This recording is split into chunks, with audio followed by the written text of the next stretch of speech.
네, 다음은 노경정 변호사님께서 이제 이 불법 포스팅에 관한 민형사 판결 분석과 시사점에 대해서 이야기 나눠주실 예정입니다. 큰 박수 부탁드립니다. 저희 법인의 유일한 형사 전문 변호사이십니다. 네. 예, 안녕하십니까. 노경종 변호사입니다. 먼저 발표해 주신 이혜인 변호사님께서 기업정보 플랫폼들이 작성자의 이런 개인정보를 좀 제공하는 데 굉장히 인색하고 비협조적인 부분을 많이 설명을 해 주셨는데요. 그것들이 결국에는 소송을 통한 구제 방법에도 영향을 끼치게 됩니다.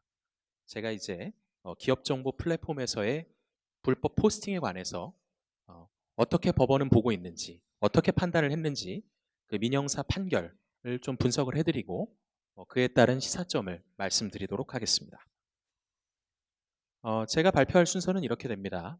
일단 민형사 판결을 보기 전에 기업정보 플랫폼 불법 포스팅 피해에 대해서 민형사상 어떤 소송 구제 방법을 쓸 수 있는지 그 방법들에 대해서 간단히 개관을 해드리고요. 그 다음에 최근 민형사 판결을 소개해드리고 그에 따라서 소송이 가지는 권리 구제의 실효성과 범위, 그리고 우리가 어떤 시사점을 얻을 수 있는지, 그럼 우리가 어떻게 해야 될 것 같은지 그거에 대해서 말씀을 드리도록 하겠습니다. 예, 먼저 구제 방법을 개관해 드리겠는데요. 기업 정보 플랫폼이라고 해서 구제 방법 자체는 다른 온라인상의 불법 포스팅 피해에 대한 구제 방법과 크게 다르지 않습니다. 소송을 통한 구제 방법 자체는 아주 오래전부터 쌓여오던 것이기 때문에 구제 방법 자체는 매우 유사해요. 그래서 크게 보면 구제 방법이 3개가 있겠죠. 제일 중요한 건 직접적인 구제로 글을 삭제시켜야 됩니다. 그 글을 삭제시키는 방법이 하나 있고, 두 번째는 그러한 글은 결국 불법성을 띠고 있기 때문에 처벌의 필요성이 있습니다. 그래서 형사 고소를 통해 처벌을 시켜야 되겠죠. 그리고 끝으로 그 글로 인해 입은 피해에 대해서 금전적으로나마 피해를 회복하는 절차, 손해를 배상받는 절차가 필요할 겁니다. 그러한 3가지 절차가 바로 지금 이 화면에 게시되어 있는 게시물 삭제 가처분 신청, 형사 고소, 민사 소송이 되겠습니다. 구제의 속도는 지금 여기 적혀 있는 이 3가지 순서인데요. 게시물 삭제 가처분이 가장 빠르고요. 그 다음이 형사 고소고 가장 느린 게 민사 소송이 되겠습니다. 먼저 게시물 삭제 가처분이 무엇인지에 대해서 간단히 말씀드리면은, 가처분이라는 것도 결국 민사 소송의 일종입니다. 다만 이런 가처분이라는 제도를 만들어 놓은 이유는 뭐냐면 민사 소송은 엄청 오래 걸립니다.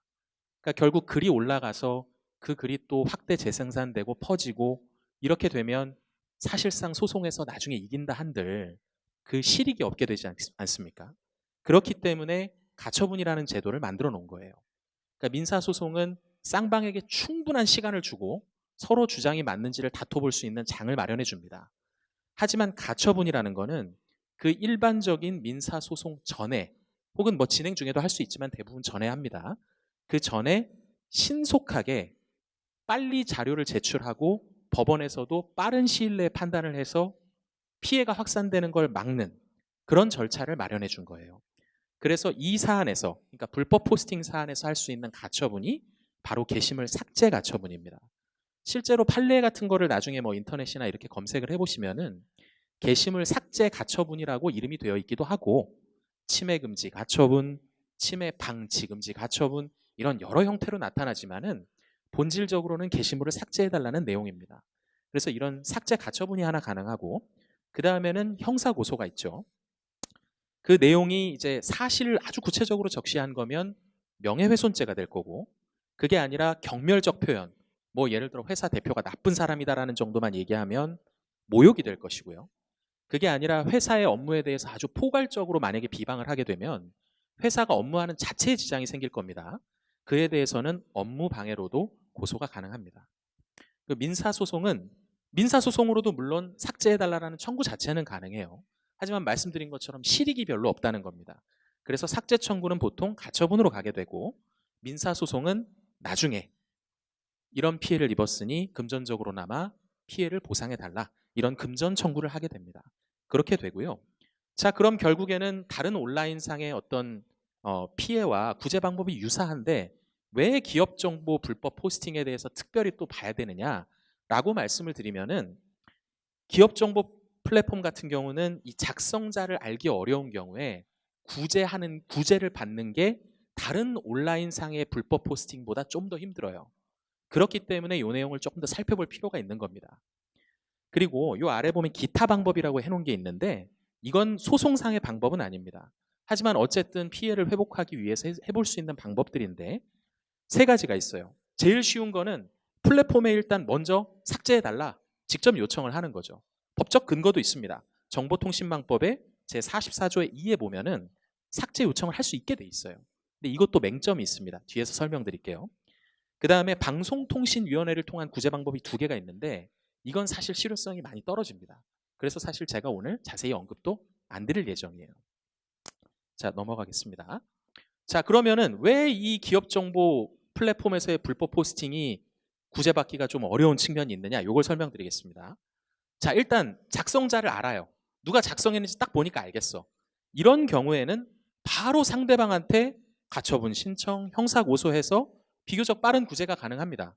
보통 이런 게 들어오면 글을 그냥 미리 삭제하는 경우가 많고 그래서 사실 막 이제 소송적으로 막 다투기 전에 그냥 사안이 해결되는 경우도 많습니다.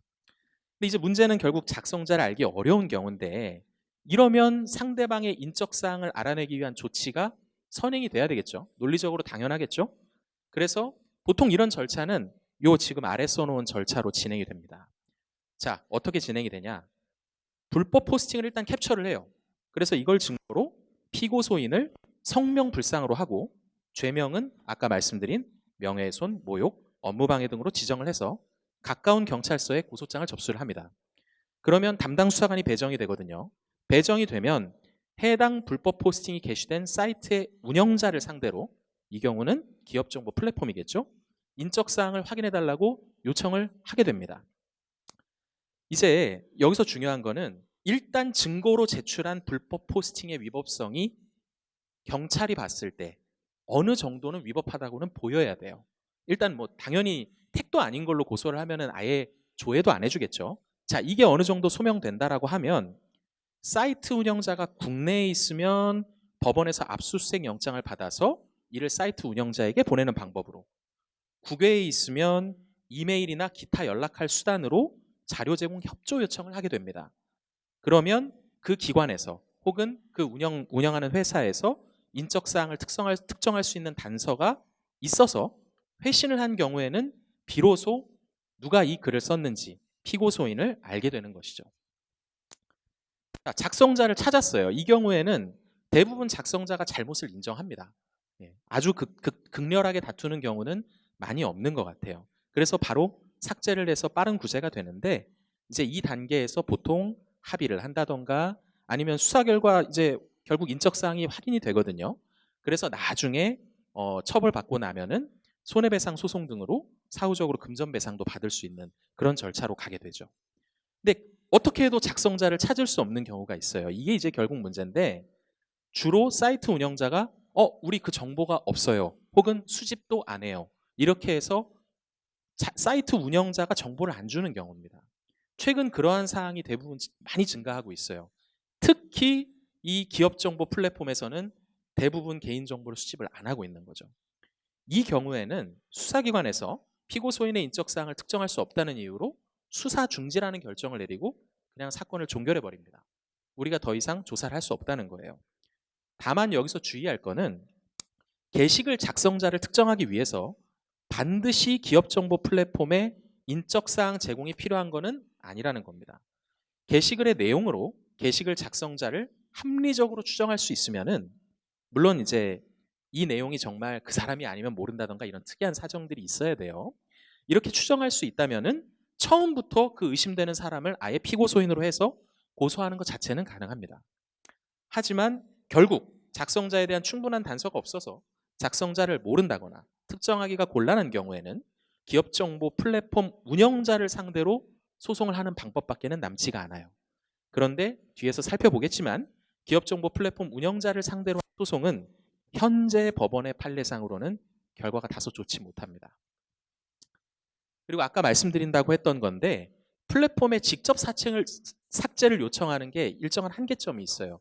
이것도 간단히 설명해 드리면은 정보통신망법 제44조의 2에서 소위 말해서 이런 게시글로 인해서 권리를 침해당한 사람이 그 운영자에게 정보를 삭제 요청할 수 있는 근거 규정을 마련하고 있습니다. 그게 바로 1항이에요. 1항에 보면 이런 지금 침해를 받은 자는 침해 사실 소명 삭제 또는 반박 내용 게재를 요청할 수 있다 이렇게 돼 있고 2항에 보면은 이런 요청을 받으면 삭제, 임시 조치를 해야 한다라고 돼 있는데 여기서 맹점이 있는 게 바로 4항이에요. 정보통신 서비스 제공자, 여기서는 기업정보 플랫폼입니다. 이 플랫폼이 보기에 이게 권리 침해를 하는 글인지 아닌지 잘 모르겠는 거예요. 정확하지가 않아. 자기들이 봤을 땐 자기들 뭐 법원도 아니고 수사기관도 아니고 잘 모르겠어. 이랬을 때는 삭제를 하는 게 아니고 30일간만 임시 조치하면 되게 법이 규정이 돼 있어요. 자, 그럼 이런 뭐가 문제가 생기느냐? 만약에 기업정보 플랫폼이 이런 요청을 받고 우린 잘 모르겠다. 그래서 삭제하지 않고 임시 조치 30일만 할게. 라고 해서 30일만 임시 조치를 했어요. 그럼 어떻게 될까요? 30일 뒤에 그 글이 다시 살아나겠죠. 그러면 그 다음에는 어떻게 하느냐? 이거는 완전히 재량에 맡겨져 있습니다. 법에서 더 이상 다루고 있지를 않고 있어요. 그러니까 결국에는 직접 구제가, 그러니까 개인이 직접 소송을 통하지 않은 구제가 굉장히 어려운 것이죠. 자, 그래서 이제 법원을 통해서 해결하려고 했던 시도들이 어떻게 판단을 받았는지를 한번 살펴보겠습니다. 제가 살펴볼 판례들은 뭐 대법원 판례 이런 것은 아니고요. 최근에 실제로 기업정보 플랫폼이나 기업정보 플랫폼에 글을 게시했던 사람을 상대로 했던 소송 사례들입니다. 총 5개를 살펴볼 거고요. 게시물 삭제 가처분 사건 2건이 있고 민사상 손해배상 청구 사건이 2건이 있고 그리고 고소를 해서 결국 수사기관이 그 사람을 특정하고 기소를 해가지고 형사재판까지 갔던 그런 사안이 있습니다. 이렇게 5개를 좀 살펴보겠습니다. 자, 먼저 살펴볼 사안은 게시물 삭제 가처분 사건이고요. 2017년에 있었던 사건입니다. 사안의 개요를 간단히 말씀드리겠어요. 자, 피해 기업 갑 회사가 기업 정보 플랫폼을 운영하는 A 회사를 상대로 갑 회사의 기업 정보 게시물을 삭제하고 이용자들이 기업 정보 게시물란에 갑 회사에 대한 채용 관련 댓글 등을 달게 해서는 안 된다. 이런 내용의 게시물 삭제 가처분 신청을 했습니다.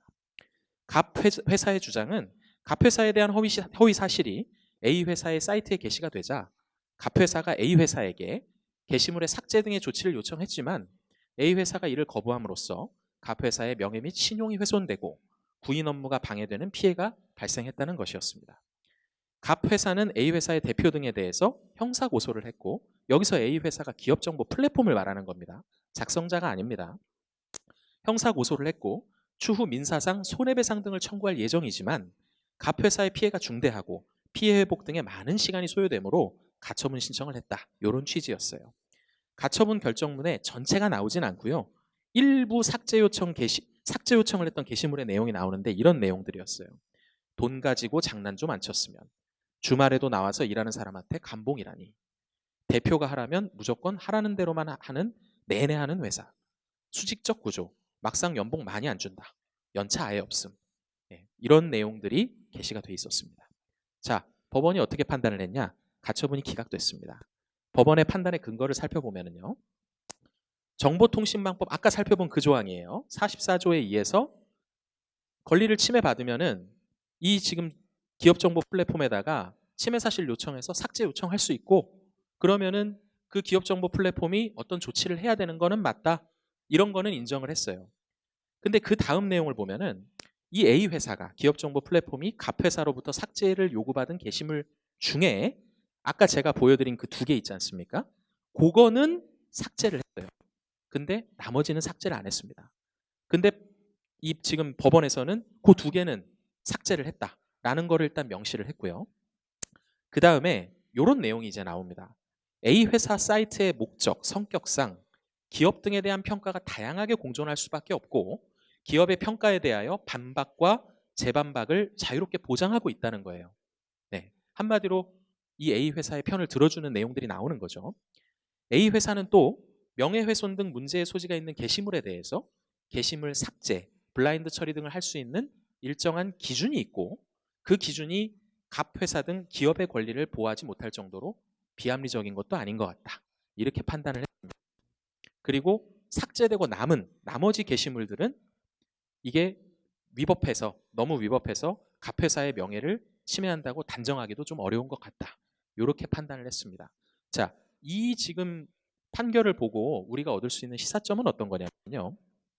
일단 법원도 이 정보통신망법 규정에 근거해서 기업정보 플랫폼에서 삭제 요청을 받으면 일단 어쨌든 적절한 조치를 취해야 될 의무가 있다는 것 자체는 인정을 한 거예요. 법원이 그 자체는 인정을 했습니다.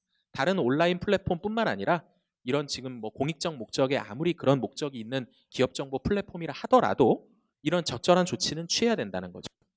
다만 기업정보 플랫폼의 성격상 기업에 대한 평가가 다양하게 공존할 수밖에 없고 반박 재반박 기회를 자유롭게 제공을 하고 있기 때문에 이런 사정들을 고려할 때 기업정보 플랫폼의 책임을 좁게 해석하려는 경향이 있는 겁니다. 그래서 일부는 삭제 조치하고 나머지는 추가적인 조치를 안 했는데도 기업정보 플랫폼의 불법행위를 인정하지 않은 사례입니다. 자, 다음 건으로 넘어가 보겠습니다. 이거는 19년에 있었던 손해배상 청구 사안입니다. 사안을 간단히 말씀드리면요. 피해기업 을회사가 기업정보 플랫폼을 운영하는 B회사를 상대로 B회사가 운영하는 사이트에 을회사를 비방하는 내용이 담긴 게시물이 게시되어 B회사가 그 게시물의 불법성을 인식했음에도 을회사의 삭제 요구를 받고도 이를 삭제 또는 차단하지 않은 행위가 불법행위다. 이런 취지로 피해기업 을회사가 기업정보 플랫폼을 상대로 1,000만 원 손해배상 청구를 한 사안입니다. 일단 금액이 좀 너무 작다고 생각하실 수가 있는데요. 기본적으로 이런 이제 금전적 손해배상의 경우에는 기업 같은 경우는 사실은 정신적 손해배상을 산정하기가 좀 쉽진 않은데 그런 것들을 이제 보통 위자료라고 하지 않습니까? 근데 기업의 경우엔 이런 걸 무형적 손해라고 해서 일반적인 사람을 상대로 정신적 손해를 입힌 것과 유사한 수준의 피해를 인정은 하고 있습니다. 다만 우리 법원에서 그런 재산적 손해가 아닌 비재산적 손해에 대해서는 굉장히 적게 인정을 하고 있어요. 그래서 보통은 3천만 원 이내로만 청구를 하는데 아마 이 회사 같은 경우는 좀 최대한 적게 청구해서 우리가 합리적으로 청구했으니까 좀 받아달라 이런 호소를 하고 싶어서 금액을 좀 더 낮게 잡은 것 같습니다. 아쉽게도 판결문에 이 지금 게시글의 내용이 뭔지는 나와 있지가 않았어요. 하지만 뭐 대충 예상컨대 아마 회사가 뭐 복지도 안 좋고 나쁜 회사다 이런 내용이 쓰여 있었겠죠. 자, 법원의 판단은 어떠냐? 또 청구가 기각됐습니다. 그 근거를 한번 살펴보면요. 역시 비슷한 내용이에요.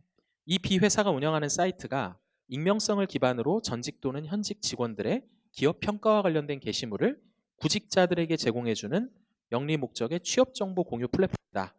그래서 기업에 대한 평가 자체는 주관적인 성격을 띠는 것이 당연하다. 이런 설시를 하고 또 그 다음에 B회사로서는 기업 평가와 관련된 게시물의 불법성을 판단하기가 쉽지 않다는 거. 이 부분을 법원이 어느 정도 인정을 해준 거예요. 그래서 게시물에 대한 반박 또는 재반박이 자유롭게 이루어질 수 있게 했고 또 해당 회사 측의 반박 기회를 보장도 해줬고 이렇다면은 문제가 없는 거 아니냐라고 이 법원에서는 판단을 했던 거죠. 그리고 이제 이 부분 결국 이 사건의 게시물의 불법성을 이 기업 정보 플랫폼이 구체적으로 인식했다고 볼 수 있느냐 명백하냐라고 보기는 어렵다. 이렇게 해서 기각을 한 사례입니다. 자, 근데 이제 이 아래 나와 있는 마지막 설시가 저희에게 좀 시사점을 주는 부분인데 보면은 이 피해 기업 을 회사가 요 지금 기업 정보 플랫폼 B 회사에 삭제를 요구를 한 게 2건이 있었던 것 같아요. 물론 그거보다 더 있을 수 있지만 판결문엔 그렇게 나옵니다. 근데 그 중에서 2019년 1월 11일자 게시물은 작성자가 삭제를 그냥 했어요. 작성자가. 그러니까 사실 뭐 기업 정보 플랫폼에서 요구를 직접 들어준 건 아니죠.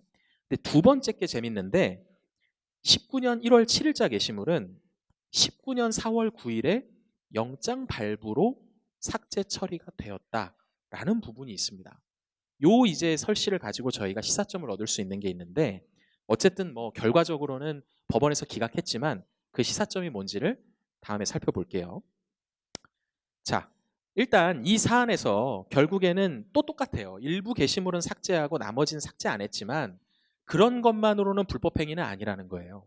그리고 아까 말씀드린 그러한 근거는 정보통신망법 그 해당 규정에 사항이 있었지 않습니까?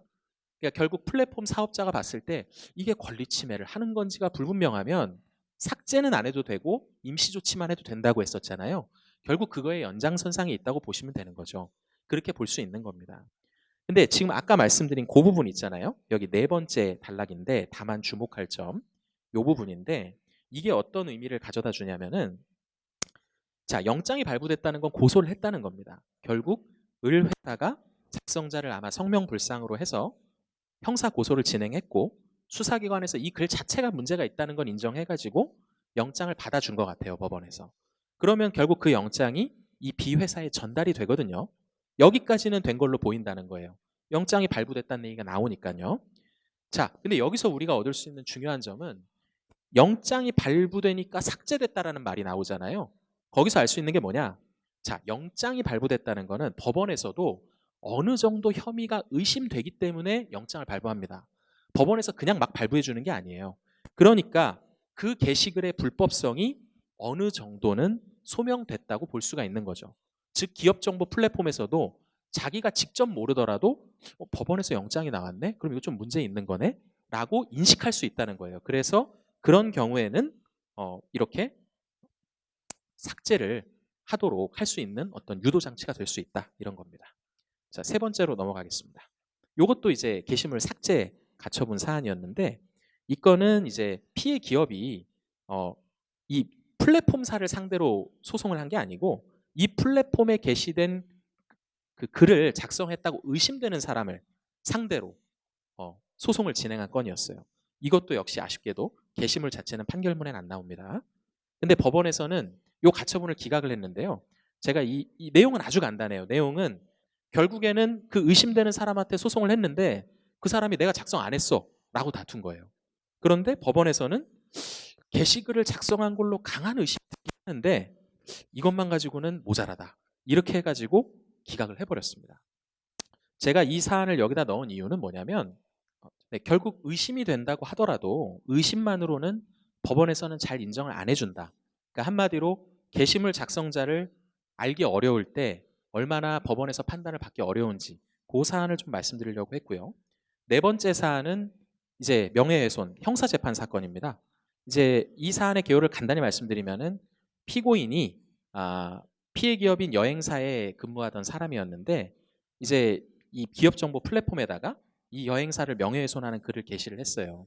근데 이제 판결문의 게시글 내용이 잠깐 나오는데 뭐 업무 체계도 없고 승진 기준도 없고 뭐 엄청 안 좋게 지금 여기 기재된 대로 마음에 안 드는 직원이 있으면은 뭐 나가라고 마음대로 해고한다 이런 글을 올린 거죠. 자, 일단 법원의 판단 자체는 공소 기각인데요. 이거는 명예훼손 사건 자체가 반의사 불벌죄로 돼 있어서 피해자가 처벌을 원치 않으면 처벌할 수가 없게 돼 있어서 공소가 기각된 사안이에요. 즉 이게 무죄라는 얘기가 아닙니다. 무죄라는 얘기가 아니고 판결문에 보면 피해자가 처벌 불원 의사를 또 밝혔다 이렇게 돼 있어요. 결국엔 이 말은 뭐냐면은 기소해서 형사재판까지 가는 동안 누가 작성했는지 특정이 됐잖아요. 그러니까 소위 말해서 항복을 한 거죠. 그래서 아마 합의해서 그냥 끝난 이런 사안으로 보입니다. 하지만 중요한 거는 이걸 통해서 알 수 있는 거는 이게 아마 이 사안이 무슨 기업정보 플랫폼에서 정보를 준 사안은 아닐 걸로 보여요.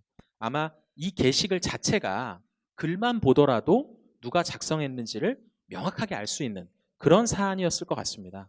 그래서 이 지금 사안을 제가 소개드린 이유는 게시글 작성자를 특정하기 위해서 반드시 기업정보 플랫폼에 인적사항 제공이 필요한 건 아니라는 거예요. 이렇게 게시글 작성자를 특정하기 위한 충분한 다른 정보가 있으면 바로 고소해서 처벌할 수 있다. 이런 걸 보여드리고자 한 거고요. 자, 마지막으로 소개해드린 손해배상 청구 사건이 있는데요. 이 건은 기업이 소송을 한 게 아니고 기업의 사원, 개인이죠, 개인. 그 개인이 또 글을 자기의 이제 명예훼손을 한 다른 사원을 상대로 소송을 한 사안입니다. 예, 그런 사안이에요. 그래서 여기 보면은 이 지금 X라는 사람이 결국엔 그 권리 침해를 당한 사람인데 윽박 지르고 욕하고 볼펜 던지고 프린트를 던지고 했다. 이런 내용들을 기업정보 플랫폼에다 게시를 한 거죠. 이거에 대해서 법원은 일부 승소 판결을 했어요. 일부 승소 판결을 했는데 제가 이 건을 소개드리는 이유는 이것 때문인데 이 고소까지 같이 했거든요. 근데 고소한 거에 대해서는 검찰에서는 불기소 처분을 했어요. 형사적으로는 처벌할 수 없다고 본 거예요. 그럼에도 법원에서 형사적으로는 문제 없더라도 민사적 불법행위는 성립한다라고 해서 손을 들어준 사례입니다. 그리고 실제로는 200만 원밖에 승소를 못했지만 이 사안에서 주장한 걸 보면은 이 지금 권리 침해를 당한 사람이 아마 뭐 치료비라던가 일실손해, 그러니까 결국에는 금전적 배상도 한꺼번에 청구를 한 것 같은데 법원에서 그런 걸 청구할 수 없다 해서 기각을 한 게 아니라 증거가 부족하다 해서 기각을 했거든요. 결국에는 이런 식의 불법 포스팅에 대해서 단순히 정신적 위자료 외에도 재산적 손해에 대해서도 얼마든지 다툴 수 있다라는 걸 보여주는 사례입니다. 그래서 소개를 드렸어요. 네. 자, 이렇게 이제 여러 사례를 봤는데 그걸 통해서 우리가 얻을 수 있는 시사점은 뭔지 결론을 한번 말씀드려 보겠습니다. 자, 결국 이런 기업정보 불법 포스팅에 대해서 게시물 작성자를 아는 경우, 이 경우에는 그냥 바로 통상의 온라인 명예훼손 사안과 같이 빠른 구제가 가능합니다. 형사 고소나 가처분 신청을 하면 되겠죠. 그런데 기업정보 플랫폼의 경우에는 결국 작성자의 인적사항을 알려주진 않아요. 그렇다 하더라도 게시물 작성자를 특정할 수 있는 단서를 잘 수집하면은 처벌 내지 구제가 가능하다는 걸 저희가 살펴봤습니다. 그리고 또 나아가서 형사처벌이 안 돼도 민사상 구제도 가능하다는 것도 살펴봤죠. 결국 게시글 작성자만 알면 상당히 구제를 잘 받을 수 있다는 걸 알 수 있습니다. 자, 이제 이게 결국 중요한 부분인데 게시글 작성자를 알기 어려운 경우 그럼 어떻게 해야 되냐는 거죠. 자, 이 경우에는 기업정보 플랫폼에 게시된 불법 포스팅의 게시물 작성자를 특정하기 어려운 경우에는 실무상으로는 게시물 작성자를 처벌하거나 그 사람한테 손해를 배상받기는 매우 어렵습니다. 정보통신망법 규정을 근거로 기업정보 플랫폼을 상대로 삭제 요구를 직접 해도 대부분 바로 삭제해주기보다는 임시 조치만을 하기 때문에 그것도 종국적인 해결은 좀 어려워요.